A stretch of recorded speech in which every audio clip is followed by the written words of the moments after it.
Mathematics के ये journey में मैं संजीव आपको स्वागत करता हूँ। आज हम सीबीएसई स्टैंडर्ड 10 के चैप्टर 7 कोऑर्डिनेट ज्योमेट्री के बारे में पढ़ेंगे। इस पूरे चैप्टर को मैंने 3 पार्ट में डिवाइड किया है। आज पढ़ेंगे distance formula, that is part 1। Distance formula से पहले एक एग्जाम्पल स्टडी करते हैं। एग्जाम्पल में कहता है A town B is located 36 kilometre east and 15 kilometre north of town A. मतलब यहाँ रेफरेंस पॉइंट क्या है? टाउन ए। टाउन ए से जर्नी करते हुए दो अलग अलग डायरेक्शन में हम पहुंचेंगे टाउन बी के तरफ। तो हमें कहा गया है कि ये टाउन ए से टाउन बी का जो डिस्टेंस है एक्चुअली मेजर करते हुए अगर तो हम निकाल सकते हैं, लेकिन हमको एक्चुअली मेजर नहीं करना है, मतलब मैथमेटिकली उसको डिस्टेंस निकालना है। तो उसके लिए क्या जरूरी है? हमें एक मैप की जरूरत है। मैप निकालने के लिए उसके लिए east, west, north and south direction देते हैं। और एज बिकॉज हमने जाना ये town A point of reference है तो उसको बीच में डालते हैं। टाउन ए से हमें क्या कहा गया है? Town B is located 36 kilometre east, मतलब ए से ईस्ट के तरफ 36 किलोमीटर जाएंगे। जहां पहुंच गए उसको हम सी नाम देते हैं। फिर सी पहुंचने के बाद में हमें क्या करनी है? 15 किलोमीटर ऊपर नॉर्थ की तरफ जाना है। 15 किलोमीटर ऊपर गए, वहां मिला मेरा टाउन बी।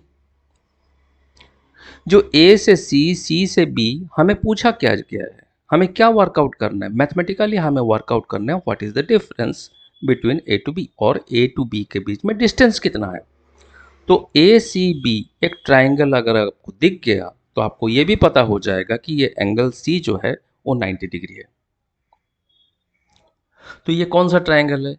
ये नथिंग बट ट्राइंगल एबीसी, और it is a right angle triangle. Right angle triangle हमको क्या निकालना है? ए बी निकालना है। ए सी पता है 36 किलोमीटर, बी सी पता है 15 किलोमीटर। तो ये पाइथागोरस थ्योरम यूज करेंगे, और पाइथागोरस थ्योरम क्या कहता है? Hypo square that is hypotenuse square equals to base square plus height square. या तो फिर हम ट्राइंगल ए बी सी में A B square is equal to A C square plus B C square निकालेंगे, और A B is equal to A C square plus B C square का root over. ठीक है। ए सी कितना? 36 उसका square, B C कितना? 15 उसका स्क्वायर। तो 36 स्क्वायर और 15 स्क्वायर निकालेंगे। As because you all are studying in standard 10, तो आई एम एक्सपेक्टिंग कि आपको 1 से 25 तक का स्क्वायर पता है। आगे के लिए मैंने एक ट्रिक वीडियो डाला है, आई बटन में देख लो आप, उसका लिंक दिया है मैंने। उसमें 26 से लेके 125 तक का स्क्वायर इजीली सेकंड्स में कैसे निकालोगे उसको मैंने ब्यौरा दिया है, उसको डिटेलिंग में बताया है। 2 वीडियो है उसमें, थोड़ा सा चेक कर लेना आप। ठीक है। तो 36 का स्क्वायर कितना होगा? 1296। 15 का स्क्वायर कितना होगा? 225। उसको समिंग अप करते हैं, दैट विल बी 1521, और उसका स्क्वायर रूट कितना होगा? 39। और ये किलोमीटर में होगा, ऐसा यूनिट उसका किलोमीटर होगा, क्योंकि ए सी किलोमीटर में है, बी सी किलोमीटर में है। तो ऑब्वियसली हमने जब किलोमीटर के ऊपर में काम किया है तो ए बी का रिजल्टेंट भी किलोमीटर में आएगा, और यही हमारा आंसर है।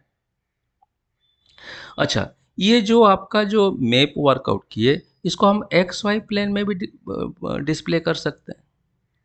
एक्स वाई प्लेन के लिए उसको पूरा का पूरा उठा देते हैं, और west and east will be x coordinate or x axis, and north and south will be y axis, and point of origin क्या होगा? जो इंटरसेक्शन पॉइंट है दोनों एक्सिस का, that will be a। तो उसको अगर हम ग्राफ पेपर में डालें एक्स वाई प्लेन में रिप्रेजेंट करने के लिए, तो पहले तो डायरेक्शन हटा देते हैं। बचा क्या? a is point of origin, and A C क्या होगा? ए सी होगा स्केल के हिसाब से 36 किलोमीटर। यहां स्केल क्या होगा?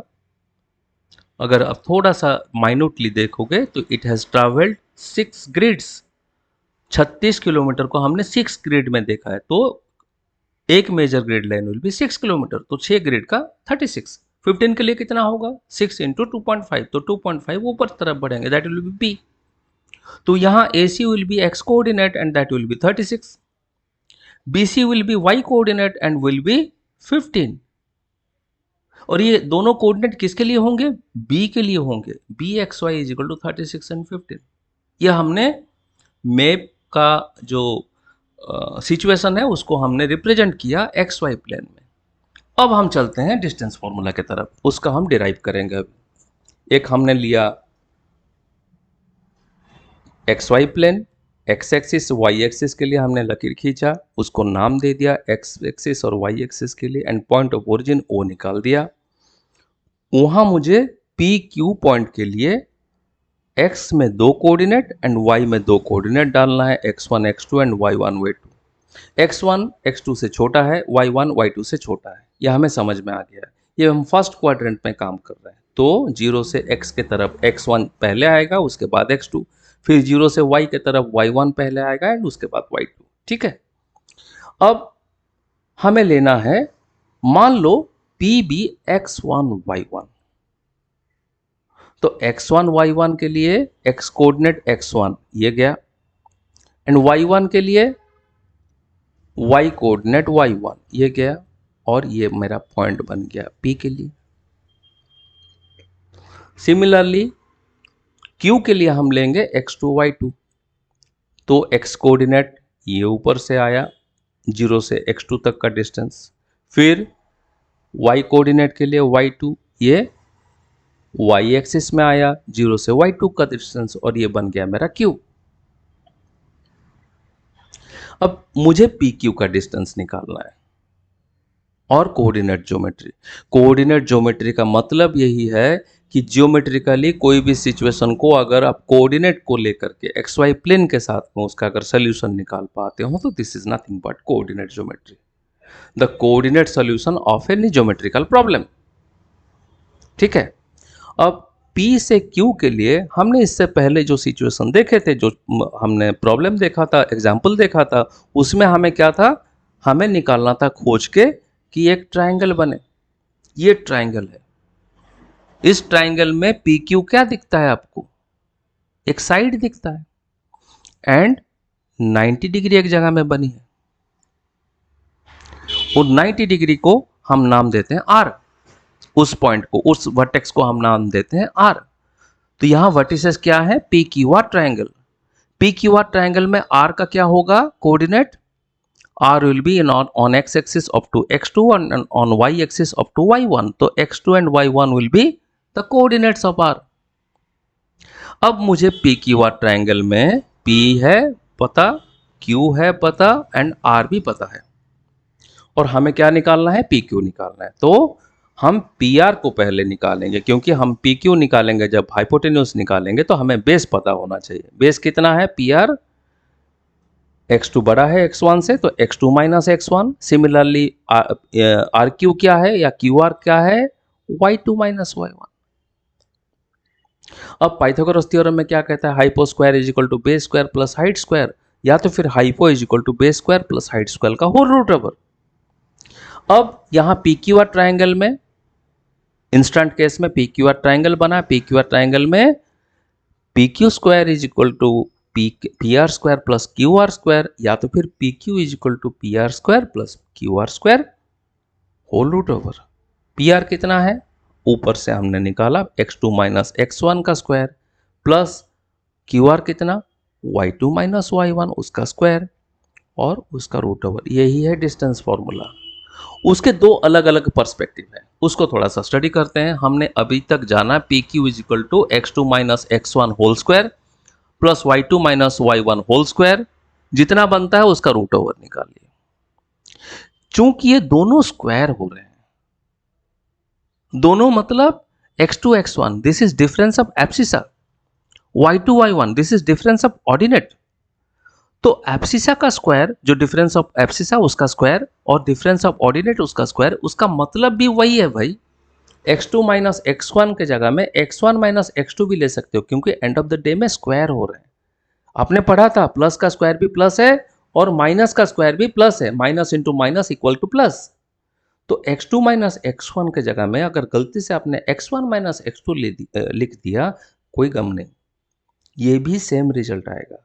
तो आपको क्या याद करनी है, x2 x1 नहीं याद करना है, आपको याद करना है difference of abscissa and difference of ordinate. उसको थोड़ा सा हम वेरीफाई करते हैं। एक मैंने पी क्यू लिया, पी के लिए x1 y1, उसके लिए हमने लिया coordinate 2 and 4, and Q x2 y2, उसके लिए हमने कोऑर्डिनेट लिया 5 एंड 7। तो x2 माइनस x1 अगर निकालेंगे तो that is 5 minus 2, that is 3 square, that is 9। और x1 माइनस x2 के लिए 2 माइनस 5, दैट इज माइनस 3, उसका whole square, and that is nothing but 9। दोनों 9 है। तो आपने जो ये लिया था उसको हम लिख सकते हैं, P Q can also be written as x1 minus x2 का whole square plus y1 minus y2 का whole square whole root over. तो x1 x2 से अगर मुक्ति पाना है तो आप याद रखो उसको, डिफरेंस ऑफ एब्सिसा उसका square plus difference of coordinate ordinate and उसका स्क्वायर, जितना बनता है उसका रूट ओवर। ठीक है। दूसरा एक स्पेशल केस लेते हैं, if at all we are finding the distance of p from point of origin. Point of origin by default 0 0 है, उसका x कोऑर्डिनेट 0, y कोऑर्डिनेट 0, तो 0 0 से आपका p x y तक का डिस्टेंस निकालना है। अगर x2 x1 या x1 x2 में अगर हम डाल के देखें तो x minus 0 square plus Y minus 0 square whole root over, उसके लिए हम डायरेक्टली लिख सकते हैं x square plus Y square root over. ठीक है। ये दो स्पेशल केस के बाद में और एक छोटा सा मैं आपको हिंट दे देता हूं। एक क्वेश्चन आता है, find that A B C are collinear, और ए बी सी का कोऑर्डिनेट्स आपको दिया रहेगा। ये कौन सा केस में पॉसिबल है?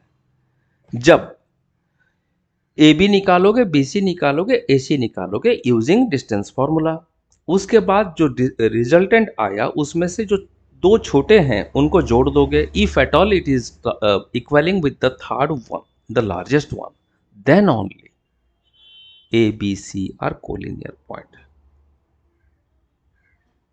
ठीक है। This much for today. I hope you like this video. If you loved it, then you can share it with the friends and spread the good works. And subscribe करो ताकि notification आपको मिलता रहे। आगे बहुत इंटरेस्टिंग होने वाला है, प्री बोर्ड आने वाले हैं। प्री बोर्ड आपके सितंबर तक हो जाएंगे और उसका बोर्ड 1 जो 50 मार्क के लिए आप एग्ज़ाम दोगे उसमें से 40 मार्क का थ्योरी रहेगा और उसका एग्ज़ाम होगा नवंबर में। तो उसके लिए थोड़ा सा ये स्पेस को माइन्यूटली वॉच करो, और एंड स्क्रीन में मैंने दिया हुआ है पिछले कुछ वीडियोस के प्लेलिस्ट। मैंने एक एक करके जो प्री बोर्ड में आने वाले हैं उसके लिए वीडियो अपलोड कर रखा है, और बोर्ड के लिए हम MCQ इसके बाद वाले वीडियो में करते रहेंगे। ठीक है। Bye for now, have a nice time and do take good care of yourself.